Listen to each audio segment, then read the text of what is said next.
Hi guys, welcome back to the Comfort Table. I'm Cian and this is Teal, and we're gonna talk about our top 3 Singapore food that we personally like. Disclaimer, it's not unique to Singapore.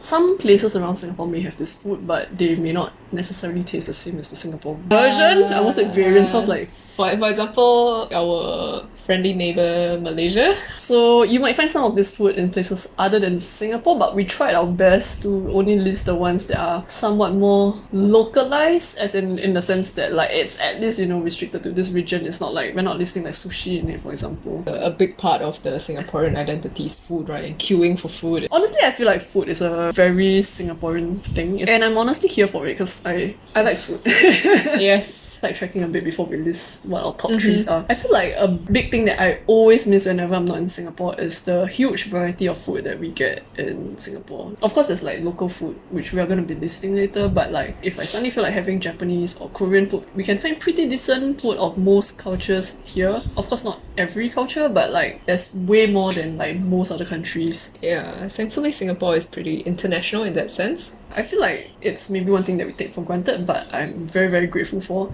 So rather than list all of the other types of food, we're going to try and focus on mainly Singaporean food. So, without further ado, let's go into our top 3. Mine is not in any particular order. So the first one is mushroom bak chor mee. To translate, that is mushroom minced pork noodles. And in particular, I will get the dry mee pok. Okay, so this probably just sounds like a lot of like nonsense words to you. If you're not Singaporean. Yeah, because there's like so many words referring to the same dish. Okay, so it's mushroom bak chor mee, or you can call it mushroom mee pok. And in particular, I get mee pok dry, which means it is... The type of noodle that you get is the mee pok noodle. And dry just means that it's the dry version, so the soup is served in a separate bowl. There is a soup version, but like I don't think it's that common for people to order it. About mee pork itself is the noodles, and then there's like other variants. You can have like mee kia, which is like a thinner type of noodle. So the dish is a bowl of noodles. A bowl of noodles that are flat, kind of curly, tossed in with like chili, some sort of like soy sauce, some sort of oil. I'm not very good at describing what it is. There's like minced meat in it, and then the mushroom variant usually has like sliced, I think braised mushrooms because they are usually brown, and it's tossed in some sort of like spicy sauce, so there's like chili oil in it also. One of the key factors is that it has pork lard. You can also opt for the non-spicy version. Or the non-pork lard version, but I usually get it with pork lard. And then some places have it with like pig's liver and things like that as well. And then it's usually also served with a small bowl of soup with like some spring onions in it. Why I choose this is because partly because like it tastes really nice. It's a food that generally doesn't taste too far from how it's supposed to taste. Growing up, like when I was young, there was always this period of like trying to learn how to eat spicy food. So this was like my indicator that I can take spicy food, right? Because my dad used to always order mee pok, and like we would try like one strand of noodles and then we'd be like, oh, it's very spicy. And then like we slowly got used to it until I could eat the whole thing. So I think that's also like part of why it's like a childhood food, but also the fact that it tastes really nice. But the downside to it is it can be a bit oily. So that's like one of my top 3s. What about yours? Well, since you mentioned a noodle dish, I will also go with a noodle dish. So I really like fried Hokkien Mee. So there's actually 2 things that Hokkien Mee refers to. One would be like the prawn noodles, the soup version. One. Yeah. But the one I'm talking about is the fried Hokkien Mee with the prawn stock, and then it's like a bit dry. We'll like a bit put pictures up for somewhere. You. Yeah. It's really sinful because they fry the noodles in prawn stock and lard. You notice that a lot of the local food does have lard as the base. Yeah. Not the healthiest, but definitely tasty.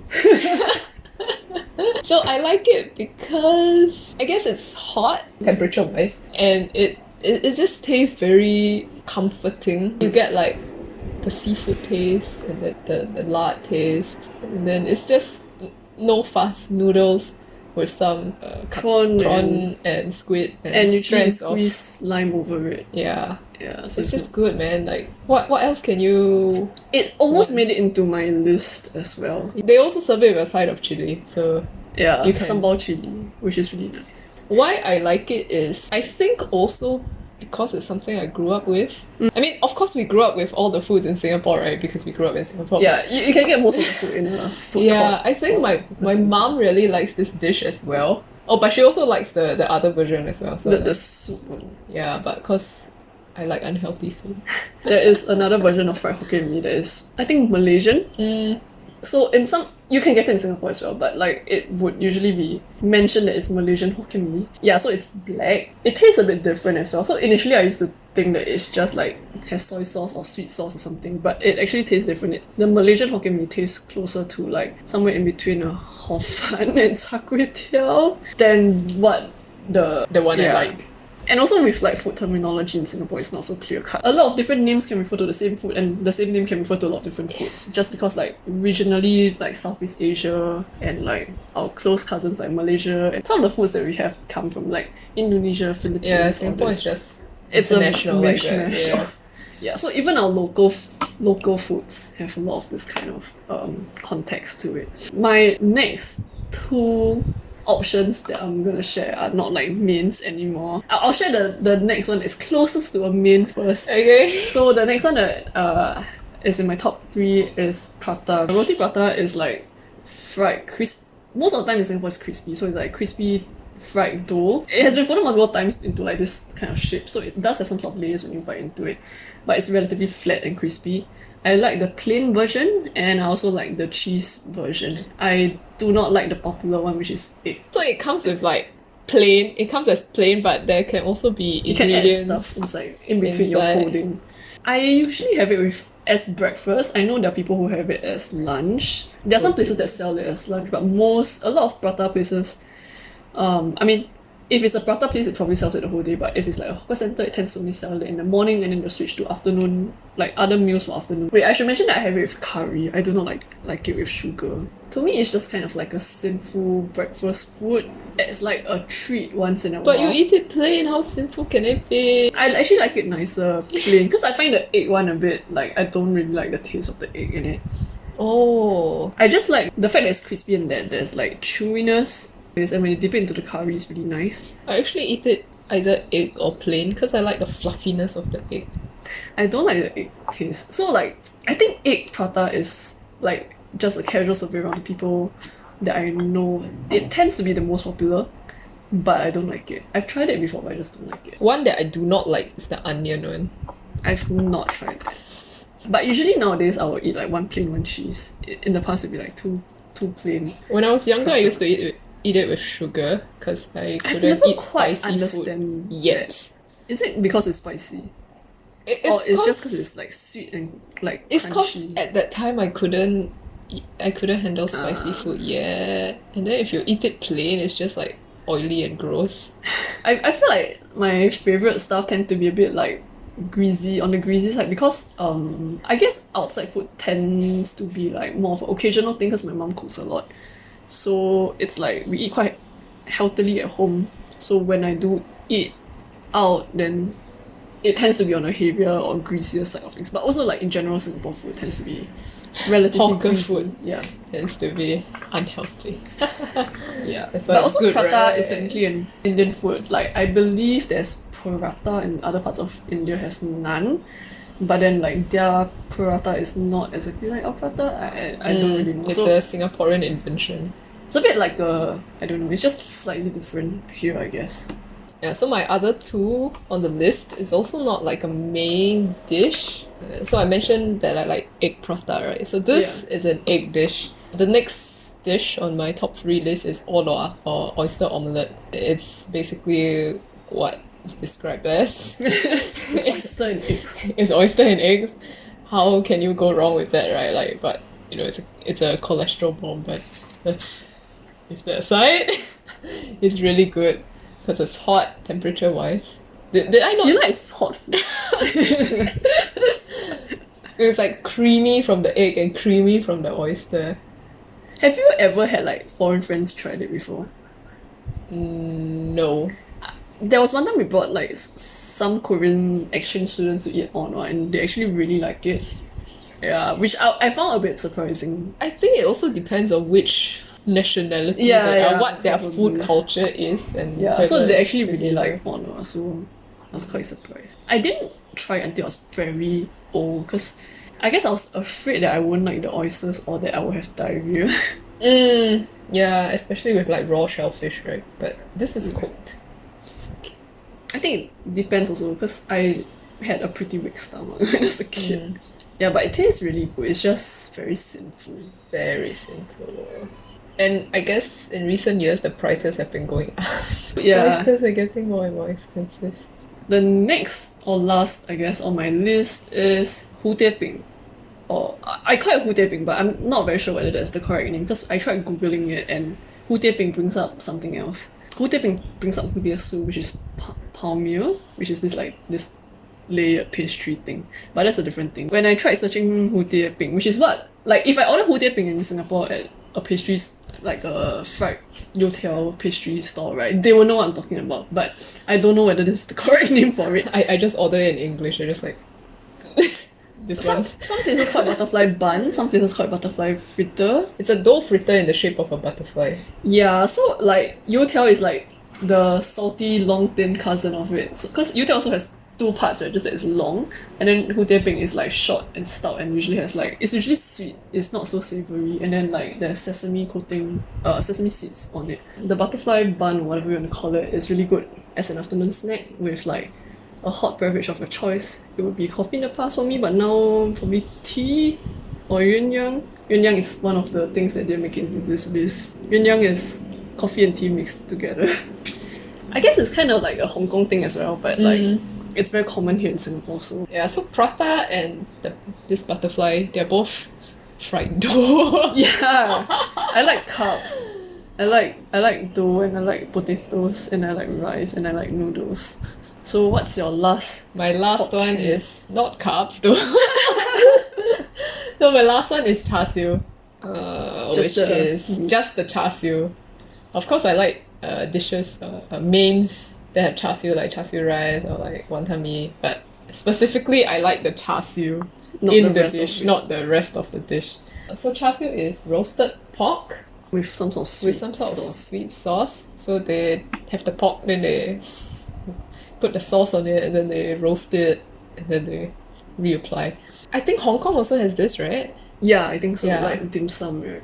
Yeah, but this roasted Char Siew meat is a bit different from, I guess, the Char Siew in Japan, which is like the pork belly.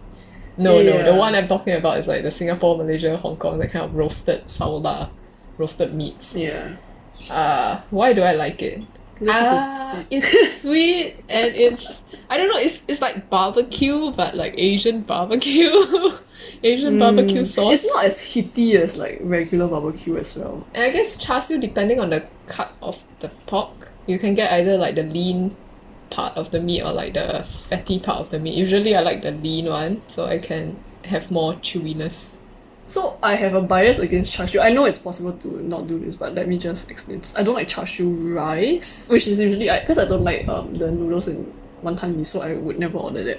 Then like char siu rice, right? I don't like the rice because you usually get char siu rice at a store that either sells wonton mee or chicken rice as well, right? Then if they have it with chicken rice, I don't know why they can't just give me the chicken rice. They which give you is- white rice. They give you right? white rice instead of rice that's been like made with broth. So to me that always feels like a scam. Like if I and they don't give enough pieces of char siu to make up for the white rice. So I never really ate it enough to like it, I guess. I don't know, I just really like it. It's also the reason why I like bak kwa, which is Because also it's like sweet meats. Sweet roasted meats, I guess. yeah, So the conclusion from mine is I like carbs. And actually I don't really know what's the conclusion from yours because it's not consistent. Yeah, it's not consistent. So this was mainly just a ramble on food, I guess. Like if you live in Singapore, none of these things will sound very foreign to you, but if not, you might have a hard time figuring out what we're saying. We tried our best to explain what everything is. It's probably not as fun to hear us talking about this as it is to just eat. It's the really food. just like comfort food, right? Yeah, because honestly, when I was thinking of what to put in here, I found it quite difficult because I think as I grew older and like I guess I ate out more often, what I tend to eat out is not Singaporean food. Like I would like a very common go-to would be Japanese food just because it's like That's what that is what is perceived as like atas. or like brunch or Or Western like food. appropriate hang out with friends kind of setting and food. Yeah, or like Korean barbecue. It's really strange because like, do you ever go out for meals with your friends at like hawker centers? So it Right. has not been a thing, but I've been trying to do it more. I mean, 吃茶 yes, but like hawker center, because I guess it's very common, so it feels like it's not a thing that you should be. it's not like a special occasion food. Yeah, like most of the time, people our age when we hang out, we will hang out in like Malls or something. yeah, but there's like more Restaurants. like restaurants, right? Whereas most of this food that we're saying, you can get it in a restaurant, but it's like arguably more difficult. You usually get it in like a hawker center or food court. So most like of the time we everyday don't. food. It's like you eat it with your family, but you don't have it with your friends. So I guess that concludes. Our top 3 Singaporean foods. Food in Singapore, I guess. Not uniquely Singaporean. Not necessarily. I mean, we tried our best. We tried. But there's hardly any like.